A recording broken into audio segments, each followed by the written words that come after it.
Di saat kita ngajak untuk orang-orang yang punya rezeki berlebih untuk berdonasi kepada kita, itu juga mau nyari dana. Demi Allah, lebih baik mengajak orang berdonasi dari orang-orang yang seperti kita dengan ikhlas daripada harus jadi penjilatnya pejabat. Ya, jangan untuk dakwah, jangan dari penjilat pejabat, jangan. Bisa aja kita mau nyenengin penjilat pejabat ini, bisa aja, nggak perlu minta donasi, tinggal jilat aja pejabatnya, keluar duitnya. Tapi untuk dakwah jangan begitu, lebih baik donasi daripada harus jadi penjilat pejabat.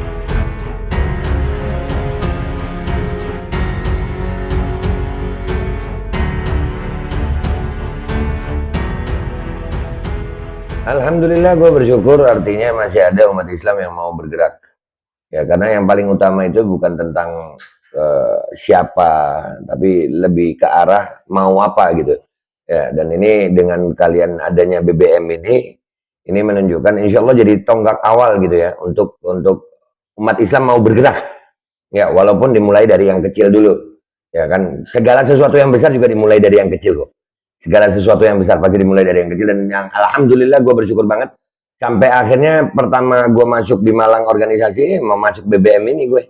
Iya, jadi kan menjadi apa ya? Ini yang gue cita-citain dari dulu. Gue selalu pengen berbuat sesuatu karena kata Nabi Shallallahu Alaihi Wasallam, khairun nas anfa'uhum linnas. Sebaik-baik manusia itu yang bermanfaat buat manusia lain. Ya, jadi bukan tentang seberapa berilmunya kita, bukan seberapa kayanya kita, bukan seberapa hebatnya kita untuk urusan dunia, tapi seberapa manfaat yang bisa kita berikan kepada kehidupan selama kita hidup. Nah, dengan adanya BBM ini menjadi fasilitator untuk orang menjadi manfaat kepada masjid. Dan juga di situ tadi gue sempat dengar bahwasanya ada kegiatan-kegiatan sosial, bantuan-bantuan sosial, itu adalah manfaat yang luar biasa. Dan itu menjadi tempat ya buat gue, kalau ada tempat kayak BBM ini wajib buat gue untuk masuk. Kenapa? Karena gue mau nyari manfaat, dan itu untuk menjadi manusia yang terbaik menurut versi Nabi Muhammad Shallallahu Alaihi Wasallam.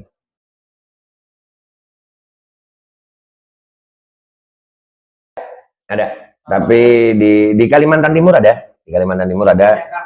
Oh, di Jakarta belum tahu ya, belum tahu, mungkin ada, cuman gue belum pernah nemu. Tapi kalau di Kalimantan Timur termasuk gue dulu bikin ya untuk bersih-bersih masjid ini. Jadi kita memang itu tiap hari malah. Tapi memang khusus untuk bersih-bersih masjid. Soalnya gini, dulu gue bikin begitu itu karena masjid itu tempat paling suci mestinya. Ya, masjid itu tempat paling suci. Tapi coba perhatiin toilet masjid. Ya, rata-rata itu. Toilet masjid itu rata-rata baunya nggak enak. Ya, minta maaf nih. Padahal masjid itu tempat paling suci. Entah kalian mau ke mana tuh? Biasanya di astagfirullahaladzim, apa itu namanya? Rest area tol, toilet itu kan. Padahal toilet ini adalah kunci awal kesucian gitu. Kalau mau sholat, orang mau sholat itu kunci awalnya ya di toilet itu. Kalau nggak bersih toiletnya, gimana sholatnya gitu? Ya kan? Bau apa? Nah, ini luar biasa.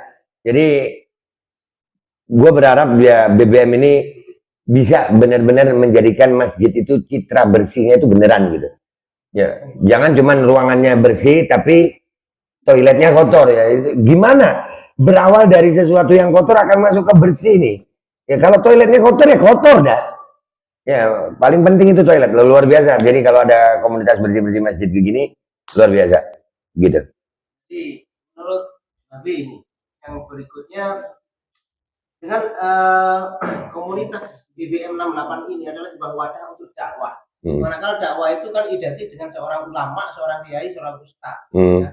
Di BBM 68 ini kami ini banyak komunitasnya, ada seorang ustaz, ada seorang orang biasa, bahkan orang jalanan, pekerja segala macam. Mereka ingin berdakwah. Apakah sepakat BBM 68 ini ada juga salah satu media dakwah kita dalam syiar agama Islam? Iya. Ini perspektif dakwah dulu gitu ya, kita bahas nih. Ini dari perspektif gue ya, yang jahil nih, yang bodoh. Gue ngelihat dakwah itu bukan hanya ceramah itu hanya bagian dari dakwah. Dakwah itu satu tubuh penuh gitu. Dakwah itu intinya adalah mengajak orang untuk baik, nunjukin orang gimana cara baik.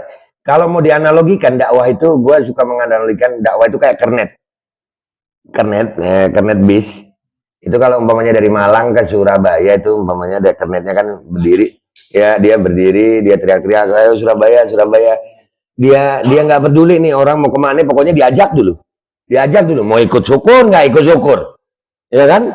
Dan kalau orang itu mau ikut dia bantuin tuh, naik, dia bantuin naik, kan dia bantuin orang gitu, dia bantuin orang untuk naik, dia siapin, dan dia di tempat yang paling capek, karena itu. Di tempat yang paling capek. Dia mau berbuat itu karena apa?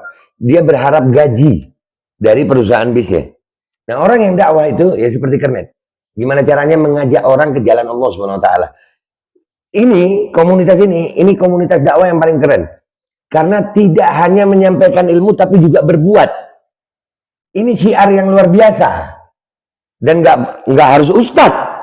Ya, apakah cuma ustadz yang bisa dakwah? Terus kesian nasib kami yang kayak kita ini gimana? Apakah kita nggak bisa berbuat baik? Tadi di awal kan udah ada hadis Nabi SAW. Khairun nas anfa'uhum linnas. Sebaik-baiknya dakwah yang bermanfaat. Kadang-kadang kalau cuma ceramah nih, kita ini nggak tahu nih umpamanya ceramah, kajian atau apa ya. Itu yang lagi dengerin kita ada masalah nggak di rumah? Ya ini ada. Itu cuma satu arus. Ya apa? AC doang. Tapi dengan adanya BBM ini, kita bisa berharap dakwah itu benar-benar dakwah gitu. ACDC, kita bisa mendengar keluhan dari orang. Kita bisa membantu orang lain. Sehingga dakwah kita lebih mengena. Mengajak kepada kebaikan, ini komunitas yang luar biasa untuk dakwah. Inilah dakwah. Kalau cuma ceramah-ceramah, saya rasa itu cuma bagian kecil dari dakwah. Kecil banget. Karena orang kalau ceramah, umpamanya gue ceramah, ya paling diundang, datang, dijemput, disambut, duduk, ceramah, nggak peduli orang tahu apa kagak, pulang selesai. Terima amplop. Ya, tapi kalau ini enggak. Ini terus kita ngelihat. Kita lihat masjidnya gimana, ininya gimana, silaturahimnya jalan. Itulah dakwah. Begitu Tuhan. Mudah-mudahan kita semuanya bisa.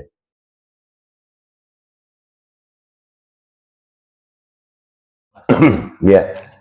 Jadi mengajak orang untuk berdonasi dalam kegiatan baik itu bagus. Harus. Kalimat Allah di Al-Quran itu jelas kok. Khudz min amwalihim sadaqah. Ambil. Itu nih enak masih minta. Ya, ambil. Ini minta maaf, kita beli apa-apa itu kita udah diambil pajak itu. Tanpa kalian sadari. Beli apa aja. Bahkan kalian beli rokok yang bayar pajak itu bukan perusahaan rokok kalian. Ya perusahaan rokok itu cuma menyalurkan pajak kalian. Karena setiap kalian beli barang itu sudah termasuk PPN 10%.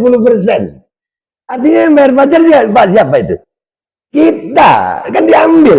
Nah kalau untuk pajak yang kewajiban terhadap negara aja seperti itu, kenapa untuk agama kita nggak berani? Boleh, ajak orang untuk berdonasi. Orang ngajak patungan baik kok nggak mau, jangan malu. Mau dibilang kita nyari dana biasa, mulut setan kan begitu. Ya, nanti di framing gue udah sering banget ngalamin yang begitu. Di saat kita ngajak untuk orang-orang yang punya rezeki berlebih untuk berdonasi kepada kita, itu juga mau nyari dana. Demi Allah, lebih baik mengajak orang berdonasi dari orang-orang yang seperti kita dengan ikhlas daripada harus jadi penjilatnya pejabat. Ya, jangan untuk dakwah jangan dari penjilat pejabat, jangan. Bisa aja kita mau nyenengin penjilat pejabat ini bisa aja, nggak perlu minta donasi, tinggal jilat aja pejabatnya, keluar duitnya. Tapi untuk dakwah jangan begitu, lebih baik donasi daripada harus jadi penjilat pejabat. Karena kalau uang pejabat, minta maaf Pak pejabat ini karena nanyain gue ya, kami was-was dengan uang pejabat, was-was banget kalau saya. Kenapa?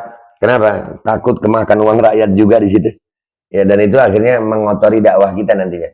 Mending jumlahnya kecil, tapi dari orang-orang yang memang benar-benar ikhlas, daripada kita harus menjadi penjilat penjabat untuk dapat uang besar.